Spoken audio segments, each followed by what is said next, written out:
My patience was running low with all the kids running around. We fled that little dump for some DIY skating.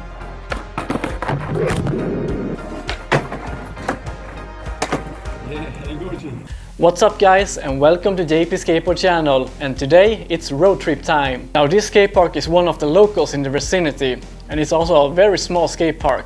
It's about 20 minutes down south on the highway. Now I've been skating that park for a couple of times over the years, but it was a long time now since I last had a session over there. So it's about time to pay it a visit. So I'm just gonna pack my bag and hit the highway.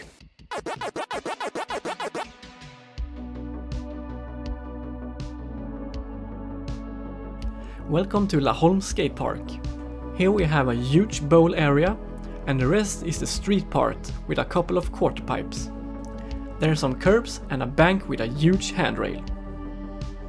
I began warming up with a safe bet, hitting the bank with a couple of nollie backsides. You can see the bank is very narrow. It's not easy to land a trick squeezed in between the handrail and the bowl part. And on top of that, the bank is way more steep than the one I'm used to at home. But a steeper bank can be a lot of fun too, because it makes it more challenging. As I got more comfortable with the bank, I had to do one of my favorite flip tricks, the old reliable heel flip. Since the bank is steeper, it was not as easy as it usually is, and I had a little accident where the camera took a beating. Not the first time that happens. It took some time, but I finally got a really awkward heel flip to fakie. My patience was running low with all the kids running around, so I settled with that one. Next up, it was time to try out the curb. It was placed in the middle of the skate park. It looked really fresh. It was a bit too high for my old legs, but it was fun nonetheless. Shamefully, I only got some basic grinds on it, but today was really not my curb day. The curb was really smooth, so I got a frontside 50-50, and then I went for a fakie 50-50, and once again, the kids were running amok. But I finally got a decent one. Even if it wasn't my curb day, I really wanted to hit the curved curb. It looked easy enough, but it proved to be a lot tougher. I had some trouble locking the trucks in place, and when I finally got up, I only got halfway. So I added more speed, but that kept me missing the curb more frequently. I wanted to grind the whole thing, but I couldn't really figure it out, so I settled with a half grind.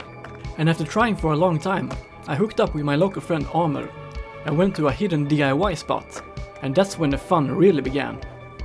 But first, what do I think about this park? If you're really into bowl and transition skating, then this is the park for you. If you're like me and only skate street, then you're gonna have a bad time. It was obviously family day in the skate park, so there was a lot of kids running around. But putting that aside, the park is very compact, and it was challenging to navigate around and to fully enjoy the street area. The footage tricks your eyes a bit. The obstacles was really cramped together, like they wanted to squeeze in as much as possible on a limited area. And if this was your local skate park, you would obviously know the park well and have your own flow. But since I was an outsider here, it was hard to get a good feeling at the park. I wish it was a little bit bigger, and to my own taste, I would like to have a proper manual pad, and maybe a lower curb for practicing. You could enjoy the park for a while, but I said you would have enough of it fairly quick, and want to move on to another spot. So that's what we did, we fled that little dump for some DIY skating.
Thank you so much for watching. I hope you all enjoyed this video. Don't forget to like, comment and subscribe. And I see you in the next video.